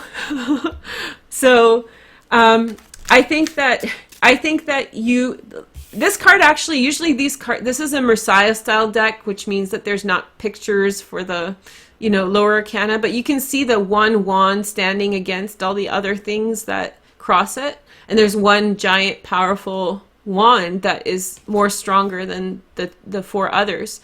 And this is your presence. Your presence is like, you are like, you know the value of things. You know the strength. And it's not something that's difficult for you to understand. And you lead with your heart. That's an amazing, amazing thing. You live with your heart everywhere. And then we have Sun in Virgo. Eight of Pentacles. And you also are very diligent to learn the things you need to learn. So you see value in things and then you honor that value. And that's your beauty. But there's an aesthetic beauty too. You're aesthetically beautiful because you see your face, or you see your hair, or you see whatever it is that's beautiful about you, and you honor it and you take care of it. And therefore, no matter how you look from the get-go, although most of you are really beautiful people, you sort of do the steps that are necessary to maintain your beauty throughout life. So Tauruses are very beautiful by gratitude, not only by genetics, but also by nurture. You know, you nurture your environment, you nurture yourself, and you honor that. But also skills, qualities, characteristics, yeah? So here is the consciousness message, completion. So yeah, you put the pieces together. Let's say that you have bad hair, you know, but you're beautiful otherwise. You put the energy towards the thing that needs completion, and you're not like afraid of the fact you have bad hair. You're not afraid of the fact that it's a challenge. It's something that you want to spruce up and make better, and you devote your time and energy as a proactive kind of action. It's you know, you're proactive in it. And then we have conditioning. This is the Capricorn card. This is a powerful image, right? Like he's dressed like a lamb, and the lamb is, you don't even see its head. Like, what did it do to the lamb? Don't they know? So there's a lion amidst the lambs. Okay. Well, he's not attacking anyone, but I don't necessarily like this card, but I have a feeling that you have this very strong presence. That's all it is. It's like you're a king amongst the lambs. That's how I'll take it. You're a king, and you have this powerful, or queen. You have this powerful energy that it's just you're cultivated. That's what I'm trying to say. You're cultivated. And then you have the King of Swords, control, Gemini, Aquarius, or Libra, sun, moon, and rising. Once you have a firm control over the things that you need to protect, that's solid, and anybody can participate in that. So like your house is very well done, very well nurtured and taken care of, and whoever comes in can participate with you in that environment you've controlled.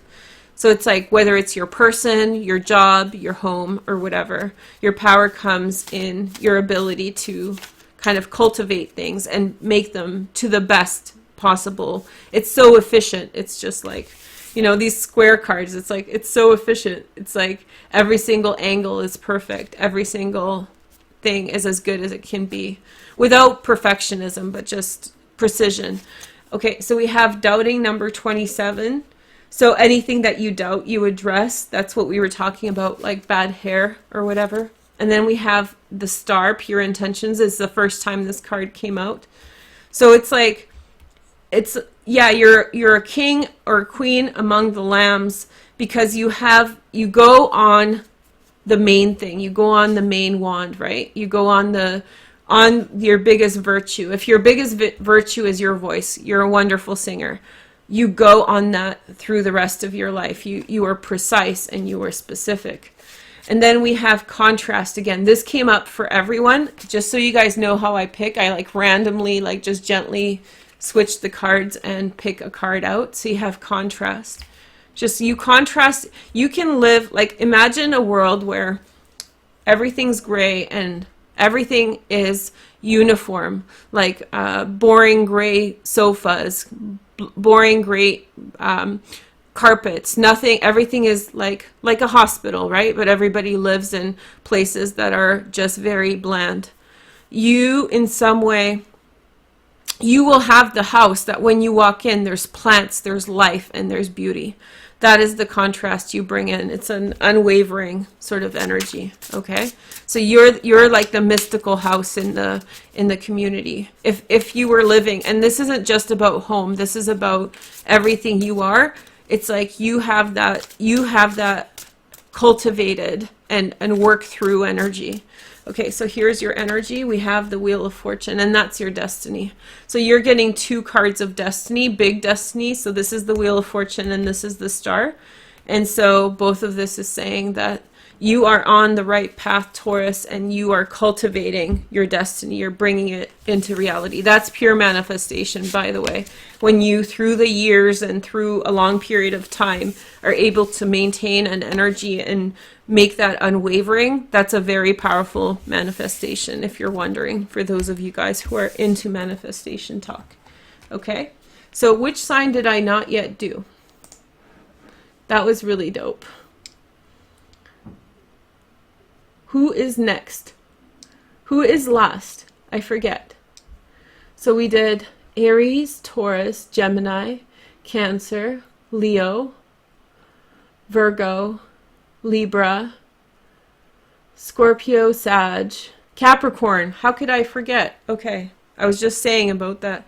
Capricorn's last because the energy, it's like, it's bottleneck energy. It's like, how do you fit all that stuff coming through? And all of you guys watching live, stick around for the astrology, okay? Yeah. Capricorn, what's powerful about everything? What's powerful about Capricorn? That's a funny joke. Okay, so let's see. Let's see what's powerful about Capricorns. Yeah, I'm glad you guys like it. So, oh yeah. So a lot of Capricorns come to me and they say, oh yeah, like, you know, people don't see me as emotional and giving. And I'm like, Capricorn moons, Capricorns are the greatest mothers. I told you guys the story of how Zeus was taken over to Crete, I believe, and the goat that fed him, it's a female goat, was Capricorn. You know, I forget the goat's name, but essentially she nurtured, you know, Zeus, the king of the gods. And when he was almost eaten by his father, right? So he was whisked away by his mother to Crete, and there a goat nursed him, and that's Capricorn, no cap. So you are the mother energy. And like, I saw this picture of a lion on Instagram trying to eat a baby warthog, and the mom warthog just chased the lion down, and it let go of the baby and it ran away. That's Capricorn energy. If you guys can find that video clip, then link it in the comments. But it's like that, you know, just like running it down, just like full on, full steed, like protective mother energy, you know, in the face of war, like Zeus being eaten by his father. This is getting prolific and really setting us up for the astrology talk next.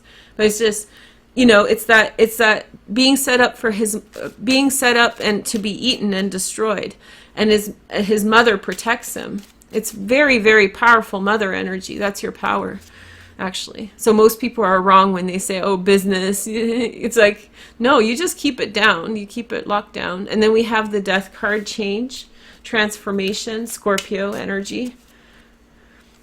It's just very, very in your face, you know? You just don't want to mess with a Capricorn. And Ace of Pentacles. You know, with any ending, there's a new beginning. And you're willing to make that choice when it's necessary. So it's very much, you know, when push comes to shove, you make that decision. And it's stark. It's just like, and the thing no one else is willing to do, you do to achieve a goal, you know? And you go to all sorts of lengths to achieve it. It's and it's not like destructive, or it's about being very intense, whether you're a guy or a girl. And then we have the Seven of Wands. And so sticking up for what you believe is right, very unwavering opinions of things. And then we have the Six of Pentacles, which is Moon in Taurus. Okay, and generosity of spirit. So it's like your alliances. It's like you want a Capricorn. I have a friend who's surrounded by Capricorns, like her brother, her partner, you know, all sorts of different people in her life are Capricorns, and she's a Leo. I'm like, that's a team you don't want to mess with. A Leo with Capricorns, whoa. And it's like that, you know, it really is that, like, you're the muscle Capricorn. So then we have the Seven of Swords.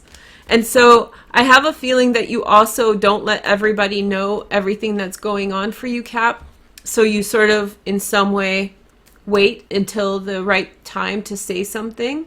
And when you choose that path forward, that's when you follow through in the direction that you go. So you don't tell people exactly your decisions right away. And that's a powerful thing that maybe people don't know about you all the time. Let's see the mystical version. We have the effort. Yeah, great effort. Like, let's say that something before you is a lot of work. Let's say that something before you is beyond a lot of work. You take that on. You take that on energy. And then we have the World card, freedom. You see, you just, like, if it means that you have to go across the world to achieve something, you will. You make things happen in a big picture way. And then we have union. Just like for the people that are on your side, you do anything, Cap. You're very protective. It is very much that protection energy, no cap. It's that superpower, like, don't mess with a Capricorn. Yeah? Okay, so don't mess with a Capricorn's family. That's what I'm saying. Yeah. Very, very, very protective energy. Okay, so let's see the next message. We have the Six of Pentacles again, and that was in the center here. Moon and Taurus, material and spiritual prosperity. So you make sure that everybody's good, and you make sure that you're good, and you make sure that's what it's all about. There's always someone you're looking out for. It doesn't matter to you at work that they don't understand. It doesn't matter to you at work that they don't understand your motivations for working so hard, because you're not working for them. You're working for the people that matter, you know, and that's what it is. You're building your legacy. Capricorn families are so successful because they do the grind. Yes? It is what it is. It's just, it's a very powerful. My mom has a moon in Capricorn, and she went from literally, you know, post World War II destitution towards having a master in engineering, moving to a different country, and like having a completely different kind of life.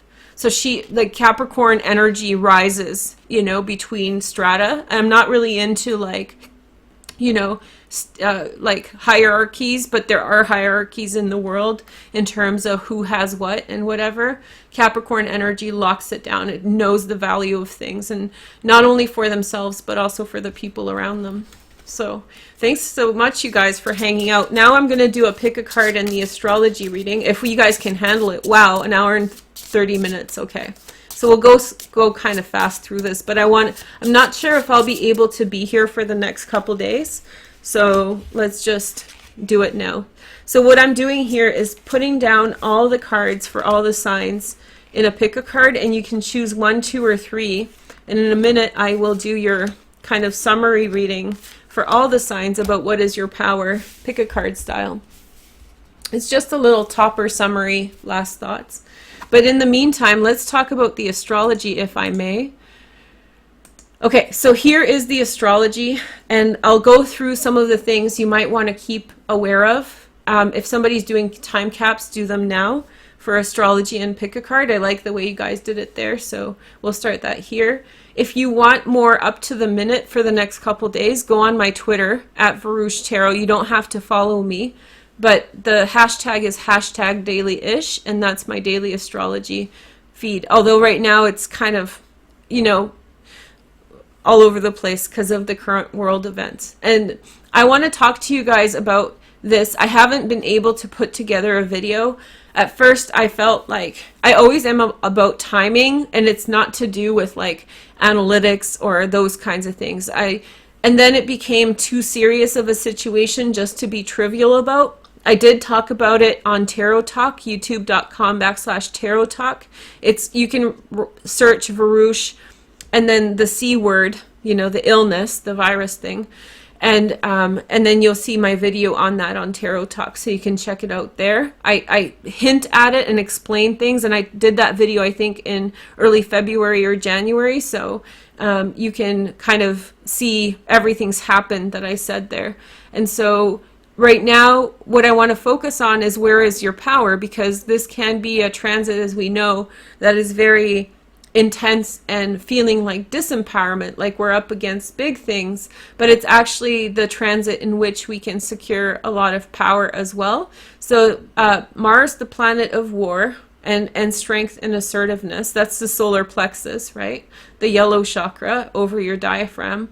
Pluto, this is the ultimate power of the universe. It's not the ultimate power of the universe, but it's channeled energy that gives us a taste of the power of the universe, you know? So where Earth is an ecosystem, right? Our solar system is a type of ecosystem, and Pluto is our portal to the larger ecosystem that governs everything. So in some way, that's why I get so excited about Pluto, but it's also important why we understand it as a foreign energy, because it's much bigger than our environment. Our environment is the Earth, our environment is our solar system, and it's also representative of our larger environment, but it's so big that it becomes, it's just such a big power. So Pluto is the funnel through which our energy comes into us through the bigger principles. And that's why crazy things happen around Pluto, because they're big picture things to do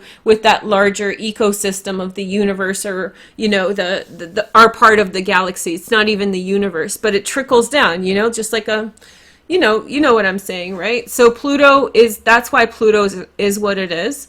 And it's in Capricorn, and Jupiter is here, and Jupiter is the god of gods, the kind of parallel to Zeus.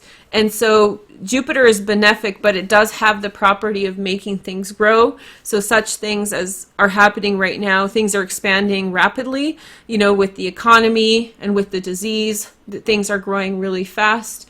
But also you need to remember that there's amazing breakthroughs happening now, because it's pushing things. Like vaccines are being created in a matter of days. A test kit, I heard, you know, the U.S. presidency say that by Friday there's a test kit, a rapid fire test kit that's going to be developed. These are unprecedented pace for creating of things, and people that are incredibly intelligent and smart are foregoing things that they do in the day-to-day in order to bring lift to all of us. So we need to not lose sight of that. We need to keep on focusing on the transformation potential. And when people start doing these things in these times of crisis, when the people start doing these big shows and change the way that they approach things, because who cares? It is like an extreme event and we got to do something. So people, like, the norms and the everyday life that they're leading is sort of disrupted, which is allowing them to kind of take bigger risks and take a bigger chance, because what are you going to lose?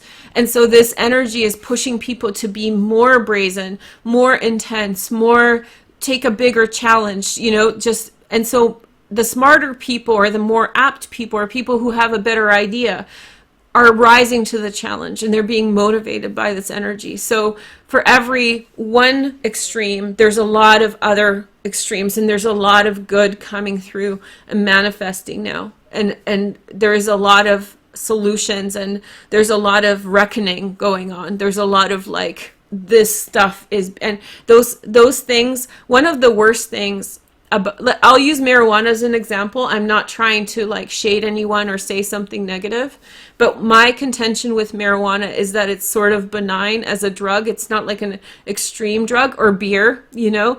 I find that those kinds of substances are problematic because people consume them and they think it's okay, because it's not. And if you use it, fine, do it responsibly, none of my business. But the problem with things like that is that it's sort of benign, below a level of critical, and it's still doing damage, right? It's still bad for you. And so these kinds of situations are allowing us to face things that are sort of benign in our lives, and they're amping it up.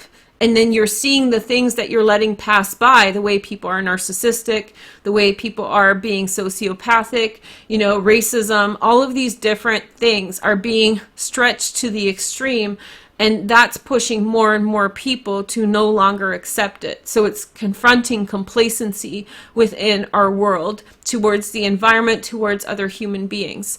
And because it's an extreme situation, it's like, it is pushing us to, in some way, confront those things and thereby hopefully eradicate them or fix them. Not marijuana or beer. Go enjoy your beer and marijuana. I don't recommend it during a crisis, because you don't want to mess with your emotions and mind at this time, but do you.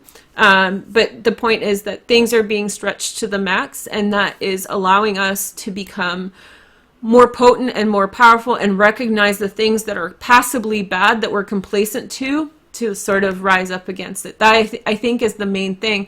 And Venus is here in Taurus, which is nice because it's a trine to this energy. It's trining, you know, Jupiter, and it's trining Pallas Athena, and it's loosely trining Pluto and Mars. And so I feel like there's this compassion coming through.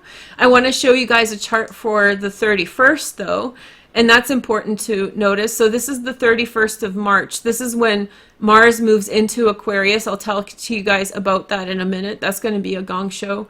But Venus is here, then moves to 27 degrees of Taurus, which is the position of a fixed star called Algol, which is a very dark star. I did a special on it in 2015, 2016, but it's the Medusa star, and it has a lot to do with, like, it's known as one of the most malefic, which is bad stars in the sky, and it's going to be trining exactly this transit of Jupiter conjunct Pluto. So mark my words, the 30th, 31st, as Venus transits over this position, we need to be very cautious of that time and what's going on those days. So be very wary. And if you're making personal plans during this time, be very cautious, because that day is going to be an important day for all of us. And I hope that fortunately, Venus's transit is very fast. It only lasts a day or so, but it's very important for us to not engage in, like, narcissism.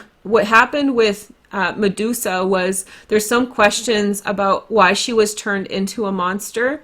And essentially, I'll just tell you guys that in ancient mythology, there's not much of a separation between violating women and being intimate with women. And so Neptune apparently had a moment with Medusa as she was a goddess in Athena's temple. So this is Athena right there, okay? So this is Athena, and she's conjunct Jupiter and Pluto. And Medusa was punished to be turned into a monster for disrespecting Athena's temple. Athena is Jupiter's daughter. So you have this energy that's up here, and I don't mean to be like scaring anyone, and I don't know if I can do a full video on this, so I'll just mention it here for those of you who are interested. It's important for us to be aware that there's this, she's a punished female, and from my study of Medusa, I feel as though it's a really high chance Neptune was very much a womanizer, and the way things were, it's like he could have taken advantage of her. And I'm not there to say it yet. That's why I don't talk about it so much. And so there's this, and the story of Medusa, actually, I will post those videos. I'll repost them, and I'll put it in my community tab so you guys can watch it, and I'll link it in the description. Those videos I did back in 2016, I'll fish them out after we're done so you can watch what I mean, so you can get those questions answered. But my big thesis about Medusa was that Medusa parallels the fall of Egypt, and Egypt was very much for women. It was a very women equal society, and it was replaced by the Greco-Roman energies that were very masculine. And so there's a very interesting parallel between Medusa's story and the dynamic between women and men and ruling societies. And so I have a feeling that a lot of this is actually about misogyny and is about the suppression of women. Everything that we're going through, that's why things are out of balance, because women are continually suppressed in society. And we can imagine, like, oh yeah, we're getting by and equality is rising, but one of the reasons why our societies are out of balance is because women still don't have equal rights in many places. And I'm not saying that about China. Actually, China is communist societies are very egalitarian towards women. So women have the same kinds of rights overall as men do. So, or that's kind of the politics of communism. Let's not get into it too much. But the idea here is, as Venus is entering an aspect to Algol, then she's aspecting these transits on the 30th and 31st. There's going to be something monumental that comes through with that. And because it's Venus, she's a protector of women. You know, Venus is not necessarily like a damsel in distress energy. She's intense. And especially with regard to Jupiter and Mars, and Saturn, she's like, I see you and I'm not going to let you mess with me. Venus is the tough one. Aphrodite is the goddess of, like, love and desire. Venus is like the tough girl. Like, she loves love, but she's like for the ladies. And so in some way, I feel like we're going to make a step forward with this transit. I'm gonna venture to say that it's gonna be a monumental day. I would not be afraid of it, but when you're making your plans for the 30th and 31st, be aware that this is the aspect, and take it very slow and be very mindful. If something's acting like it's very crazy around you, like the energy is through the roof, then really slow down as much as possible. You're riding a wild horse. Sorry to use that. There's a lot of imagery coming through about horses. There was the Tori Amos song in the reading. There was which is Wild Horses. If somebody can link the song down below, that would be great. And then I was talking to one of the signs, and I think Libra, and it was like Gemini, riding a wild horse or taming a wild horse. So something to do with horses is a part of this energy. And there's Pallas Athena, and Pallas Athena is like the goddess of justice and fairness. But in the case of Medusa, there's some problematic aspects to that, because she put her finger down at her, like she smited her, she turned her into the monster. And the story, watch my videos, but the story evolves into even a more ironic situation where they then use Medusa to defend themselves and rescue Andromeda.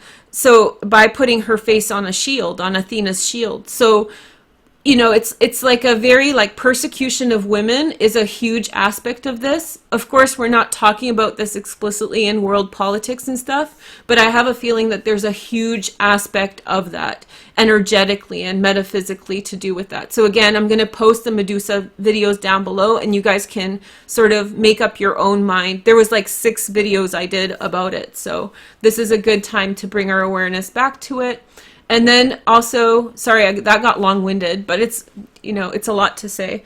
And so we have Mars also with Saturn. I haven't done the Saturn in Aquarius video yet, but I will. Suffice it to say, on the 31st, Mars moves into Aquarius.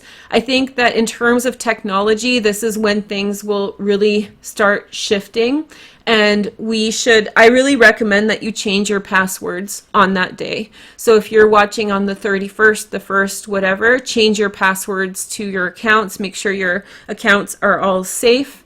It doesn't mean something bad will happen, but I think that when Mars forms the conjunction with Saturn, we've been dealing with a physical thing, which is Capricorn, you know, the illness and stuff.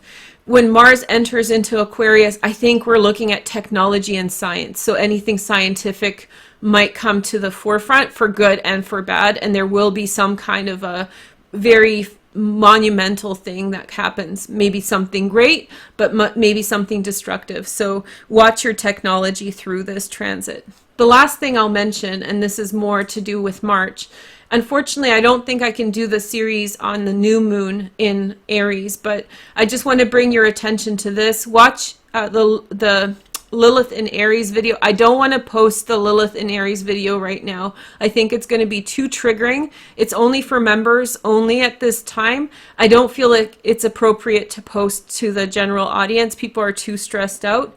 But I do, the new moon in Aries is actually bringing healing to anything that you're feeling that is vulnerable, that is feeling weak, that has to do with Chiron.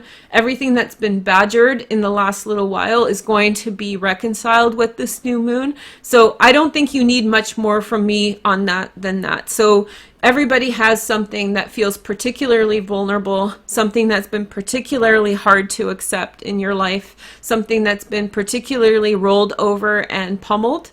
And so with this new moon on the 24th, just remember that it's this new healing energy that comes to that. So use your mindfulness and consciousness to in some way bring healing to that. And that's the new moon energy that I would recommend. It's very simple. Just pay attention to what hurts. Pay attention to what hurts. Sorry, my phone is ringing.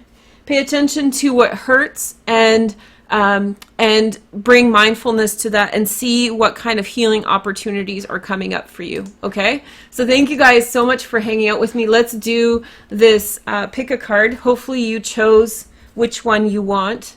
That was from Capricorn on. If you're just watching the end, watch the Capricorn video on it. I wasn't expecting it to tie in so well, but here it is. It's a really good energy. So this is like the summary pick a card ending for some of my readings, especially big ones like this.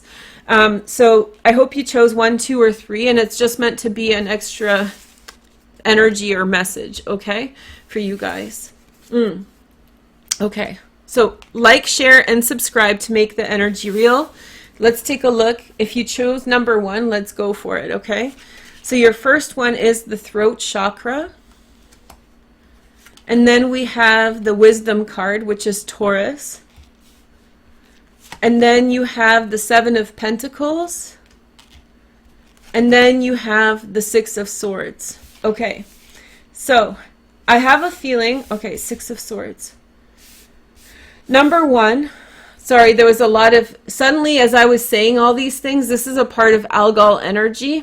And big energy like Lilith, Algol, these problematic things that we don't remember as a society, things that are forgotten. Oftentimes when you try to speak about them or confront them, or if you get a consultation with me, if we're talking about something really dark in your life, you know, there's energies that come in to disrupt. There's energies that come into, and it channels through people and situations. Like, it's very interesting how there's distractions that come about when you're getting at truth of things that don't want to be seen or things that have been suppressed. So pay attention to this last, I think that was actually very productive in terms of a reading. And so we have, okay, I think that you say something to your community, number 1, and I think that you take steps forward to secure very like mid to long-term outcomes for yourself. It could be a goodbye to your community, as you said, on a new path, or it can be actually some kind of touching base or clarifying of energy as you make choices and move towards something that you have been planning to do. Okay, that's a very nice energy. I like that. So good luck to you, number 1, with that. Number 2, let's take a look at your cards. We have the Empress, fertility, and then we have the 3 of Swords, okay, broken heart and sadness, and then we have the 6 of Pentacles, Moon in Taurus, and then we have the Power card, which is Leo, okay. So a woman really will heal your heart, number 2. There's a woman who's a protective energy. There's a protective energy that is healing your heart, that is providing nutrition and sustenance. There's a strong energy for all of us of women protecting other people, not just women, children, and this is what's happening with the disease. Nurses are at the front lines, and most of them are women, right? So it's a women's war in some way, and so you have this protect, and that translates into emotional things as well. Protective energy, healing the heart where we are vulnerable, where we are hurt. And then from that grows great strength for you, number 2. So a woman comes in and she protects your heart, and that lifts you up to a position of strength and power. And you're being set on the right path by a mother energy, in short, number 2. It's a very simple reading. She's coming in. She's not going to let that happen. Unfairness. She's not going to let unfairness happen in your life. Okay? That's a powerful energy. Wow. Okay. I love these pick a cards where we kind of pick the cards that I used for the reading. Number 3, let's do it, and then we'll finish up. So 9 of Pentacles. Okay? That's Venus in Virgo. And then we have the 2 of Pentacles, change. That's Mars in Capricorn. No, this is Mars. No, it's not Mars in Capricorn. Whatever. 2 of Pentacles. You're taking something that you have and you're building on it, and you're investing in something that's going to yield a very good success. And then you're going to find some time to rest. You're going to find some time to disconnect, and you're going to find some time to be at peace with your choices. So you're going through a period of high activity for a short period of time, and you're making decisions towards a good outcome, and then you are going to find rest and peace in the decisions you've made. So high activity up front, making critical choices, using your resources wisely, and then a period of rest, a short period of rest, but a rest that's well deserved, number 3. Okay, thank you guys for hanging out with me. This was a long reading. I didn't expect it, but here we are. And I hope it helps you guys. Stay strong, and I'll see you guys in a few days. Take care. Bye.